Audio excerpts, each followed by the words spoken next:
ముందుగా ఏ అప్ప చిత్తూరు ఎలా ఉన్నారు?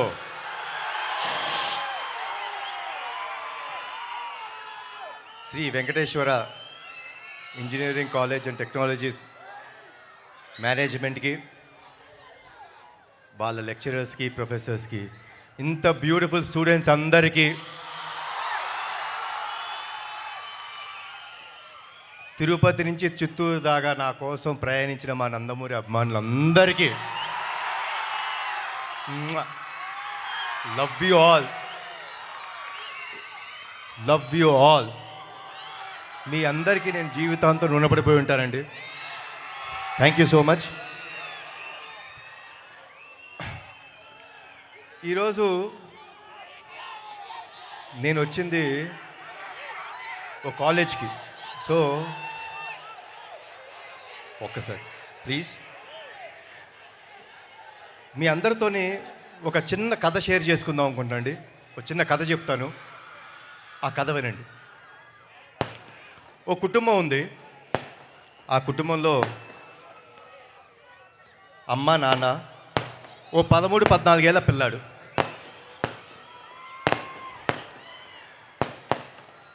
ప్రతిరోజు అమ్మ నిద్రలేసి పని చేస్తుంది, నాన్న చిన్న బిజినెస్కి వెళ్తాడు, ఆ బాబు స్కూల్కి వెళ్తాడు.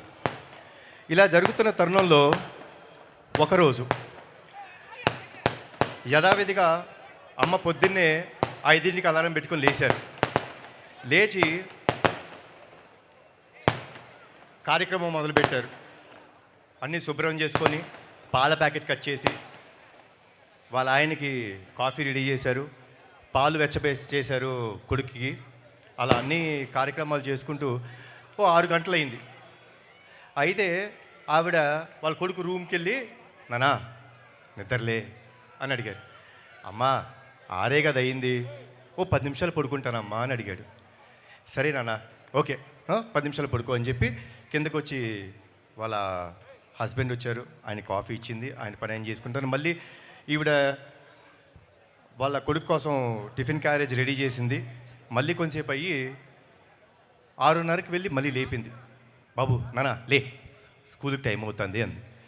అంటే ఈ అబ్బాయి కొంచెం చికాక, అమ్మా లెగుస్తాలే ఏంటి అని, సరే సరే ఓకే ఒక 5 నిమిషాల తర్వాత అని మళ్ళీ వెళ్ళారు. మళ్ళీ తన స్కూల్ బుక్స్ ఉన్నాయి, ఆ స్కూల్ బుక్స్ అన్ని ఆ బ్యాగ్లో పెట్టారు.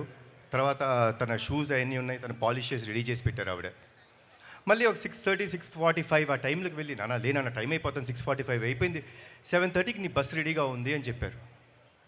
అన్నప్పుడు ఏంటిది అమ్మా లెగుస్తా కదా బా అని అన్న వెంటనే వాళ్ళమ్మ పాల గ్లాస్ ఇచ్చారు, దాంట్లో బాదం పప్పులేసి.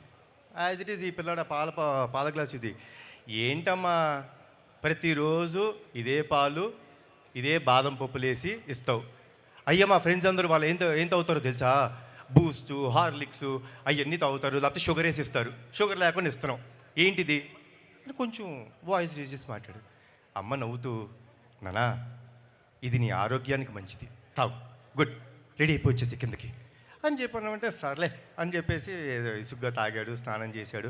అమ్మ ఇస్త్రీ చేసిన స్కూల్ యూనిఫామ్ పెట్టింది, వేసుకున్నాడు, కిందగా వచ్చాడు. వచ్చిన వెంటనే అలా బ్యాగ్ వేసుకున్న వెంటనే కొంచెం ఉంది, ఏంటమ్మా నువ్వు బ్యాగ్ సర్దావు ఎందుకు అన్ని బుక్స్ పెడతావు? స్కూల్లో అందరూ ఫ్రెండ్స్ అందరూ నా టెక్స్ట్ బుక్స్ నా అన్నీ తీసుకుంటారు, ఊరికి అన్నీ సర్దేస్తావు. లేదన్న నువ్వు చదువు మీద కాన్సన్ట్రేట్ చేయాలి, అందుకని అన్నీ సర్దాను అని నవ్వుతూ చెప్పారు అని అన్నాడు. ఇటు పక్కన కూర్చొని రెడీ అవుతున్న నాన్న ఆ అబ్బాయిని చూస్తున్నాడు, కొంచెం చికాకు పడుతున్నాడు కొడుకు. సరే అయిపోయిన తర్వాత ఇప్పుడు టిఫిన్ తింటాం కదా, అమ్మ వచ్చి యాజ్ ఇట్ ఈస్ పెసరట్టు తీసుకొచ్చి పెడుతుంటే, ఏంటమ్మా పెసరట్టు ఎప్పుడు పెసరట్టు ఇడ్లీ ఏనా, ఓ బ్రెడ్ జాము పెట్టవా? కాదు నాన్న, పెసరట్టులో పెసలు ఉంటాయి, ప్రోటీన్ మంచిది, తింటే హెల్తీగా క్లాస్లో కాన్సన్ట్రేట్ చేస్తావు అంది. సర్లే అని చెప్పి కొంచెం చికాగా ఉన్నాడు. సరే ఏదో చాలే అని అలా స్కూల్ టైం అయిపోయిందని కొంచెం ఏదో అయిపోతే అమ్మ దగ్గరికి వచ్చి, నానా లవ్ యూరా అంటే ఆ బాబు ఆ చికాకులు ఉన్నాడు కదా, అని చెప్పేసి వెళ్ళిపోతుంటే నాన్న తోడుగా వస్తున్నాడు. అలా కొడుకుని చూస్తుంటే కొంచెం మునుమునలాడుతున్నాడు, కొంచెం ఇరిటేటింగ్గా ఉన్నాడు. ఏంది ఎప్పుడు అమ్మ ఇదే పెడుతుంది, ఇదే చేస్తుంది అని. నాన్న తన వంక చూసి, ఏనానా ఏమైంది అని అడిగాడు. ఏనానా ఎప్పుడు అమ్మ అదే ఫుడ్డు, అదే హెల్త్, షుగర్ పెట్టదు, హెల్తీ ఫుడ్ పెడుతుంది, బ్యాగ్ చూడు ఎంత వెయిట్ ఉందో, టార్చర్ పెట్టేస్తాను నాన్న అమ్మ అన్నాడు. అంటే నాన్న ఆ బాబు వంక చూసి చిన్న నవ్వు నవ్వి, టార్చర్ అంటే ఏంటో తెలుసా నాన్న నీకు అంటే, ఇదిగో చూస్తున్నాం కదా ఇదే అన్నాడు. టార్చర్ అంటే చెప్తానా, తన ఊపిరి తీసుకొని ఆ ఊపిరితో నువ్వు ఊపిరి పోసుకున్నావు మీ అమ్మ కడుపులో. ఆవిడ తినే తిండిని నువ్వు 90% తిని ఆవిడ కడుపులో పెరిగావు. 9 నెలలు ప్రతిరోజు, ప్రతి గంట, ప్రతి క్షణం, ప్రతి సెకండు ఆవిడ ఎంత బాధపడుతున్నా కడుపులో నువ్వు పెరుగుతుంటే ఓ చిరునవ్వు వేసుకొని వీడు బాగుండాలి, వీడి కోసం నేను బాగుండాలి అని చెప్పి ఎంతో ఆరాటంతో 9 నెలలు టార్చర్ పడింది నాన్న మీ అమ్మ నిన్ను కంటానికి. ఇప్పుడు అసలైన ఈవెంట్ వస్తుంది, నువ్వు పుట్టే రోజు, అంటే కాన్పు జరిగే రోజు. ఆ రోజు ఆవిడ నిజమైన నరకం చూసింది నాన్న. ఆ అరుపులు, ఆ ఏడుపు, ఆ కేకలు వింటుంటే నరకం అంటే చూసే వ్యక్తుల్లో అమ్మ ఒక్కటే నాన్న. కానీ నువ్వు ప్రసవించిన మరుక్షణం ఆ కేక విని అలా నిన్ను చేతులు పట్టుకొని గుండెకి దగ్గరికి తీసుకొని ఆవిడ నవ్వు నవ్విందన్న. ఆ నరకం నుంచి నిన్ను చూసి స్వర్గంకి వెళ్ళిపోయినంత ఆనందం వచ్చిందే. నీకు ప్రాణం పోయడానికి కోసం ఆవిడ ప్రాణాలు కూడా లెక్క చేయకుండా నీకు జన్మనిచ్చిందే. అలాంటి తల్లి నీకు టార్చర్ పెడతానన్న, నువ్వు ఆ తల్లి టార్చర్ పెట్టి బయటకు వచ్చావా అని అడిగిన వెంటనే కుర్రాడు అలా చూసి పరిగెత్తుకుంటూ వెళ్ళిపోయాడు ఇంటికి. పరిగెత్తుకుంటూ బాగా అదేంటో చిన్న దీంట్లో పరిగెత్తుకుంటూ వెళ్ళిపోయి అమ్మ ఎక్కడుందని వెతుకుతుంటే ఆ పిల్లాడి రూమ్లో వాడి విసిరేసిన బట్టలు, ఇటు అటు పడేసిన చెప్పులు సర్దుతూ అలా ఉంది. అలా అమ్మ దగ్గరికి వెళ్ళి గట్టిగా కౌలించుకున్నాడు. కౌలించుకొని అమ్మ అతని వైపు చూస్తే అలా పైకి చూసి, అమ్మా సారీ అమ్మా, ఐ లవ్ యూ అని చెప్పి ముద్దు పెట్టి వెళ్ళిపోతుంటే ఆ తల్లి ఆనందం ఉందండి, మజానే వేరు. అదే మా ఈ అర్జున్ సన్ ఆఫ్ వైజయంతి. మనం అందరం జీవితంలో హాలిడేస్ తీసుకుంటామండి. సాటర్డే వస్తే స్కూల్ ఉండదు, మగవాళ్ళకి కంపెనీస్లో జాబ్ ఆఫ్ ఇస్తారు. సండే వస్తే మనం ఆఫ్, పండగలు వస్తే మనకు ఆఫ్, మనం లేట్గా లెగుస్తాం, హ్యాపీగా రాత్రి టీవీ చూసుకుంటాం, లేట్గా ఫ్రెండ్స్తో వస్తాం, అన్నీ చేస్తాం. కానీ ఏమీ ఆశించుకోకుండా మన కోసం వెయిట్ చేస్తారే, అది మన తల్లి.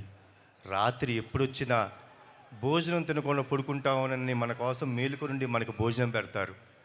పండగ వచ్చినా, సండే వచ్చినా, ఏం వచ్చినా, హాలిడేలు వచ్చినా మనం లేట్గా లెగుస్తాం, కానీ మనం లేచే టైంకి అన్నీ రెడీగా ఉంటాయని ఆవిడ రోజూ పనిచేస్తారు.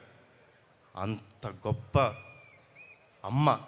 ఆ స్త్రీమూర్తికి మన జీవితంలో ఎంత త్యాగం చేసినా తక్కువే. వాళ్ళని గౌరవించాలి, వాళ్ళని మనం కాపాడుకోవటం మన బాధ్యత. సో మీరందరూ స్కూల్ స్టూడెంట్స్, డెఫినెట్గా మన అమ్మలు ఏమైనా చేసినా, తల్లిదండ్రులు ఏమైనా చేసినా కొంచెం చికాకు పడతాం, కానీ పడద్దండి. వాళ్ళు లేకపోతే మనం లేవు. ఈరోజు మనం వేసే ప్రతి అడుగు వాళ్ళు నేర్పింది, వాళ్ళు ఇచ్చిన జన్మ ఇది. మనం ఎప్పుడూ వాళ్ళకి రుణపడిపోయి ఉండాలి. And saying this all, college life is the best life. Enjoy చేసుకోండి స్టూడెంట్స్. ఈ లైఫ్ మళ్ళీ మనకి ఇంకోసారి రాదు. మీ ఫ్రెండ్స్ అన్నీ enjoy this every moment in the college. But be రెస్పాన్సిబుల్గా ఉండండి, బాధ్యతగా ఉండండి. ఎందుకంటే ఇక్కడ మీరు నేర్చుకునేదే రేపు మీకు లైఫ్లో అన్నీ నేర్పిస్తాయి. కాబట్టి be responsible and have a great life. Enjoy your life. Thanks a lot for everything. జోహార్ ఎన్టీఆర్, జోహార్ హరికృష్ణ, జై హింద్. వన్ లాస్ట్ థింగ్, సారీ వేదికను అలంకరించిన పెద్దలందరికీ నా హృదయపూర్వక నమస్కారాలు అండ్ ధన్యవాదాలు. సో 12వ తారీఖు నాడు మా ప్రీ రిలీజ్ ఈవెంట్ ఉండబోతుందండి. ఆ రోజు తమ్ముడు వస్తాడు, మళ్ళీ అక్కడ మాట్లాడతాను. కాబట్టి మీ అందరికీ once again good night, thanks a lot. And police department వాళ్ళకి థ్యాంక్స్ అలాట్ అండి. మీరు మాకు బాగా సహకరించారు, మమ్మల్ని అందరినీ చూసుకున్నారు. Thanks a lot. Bye, good night.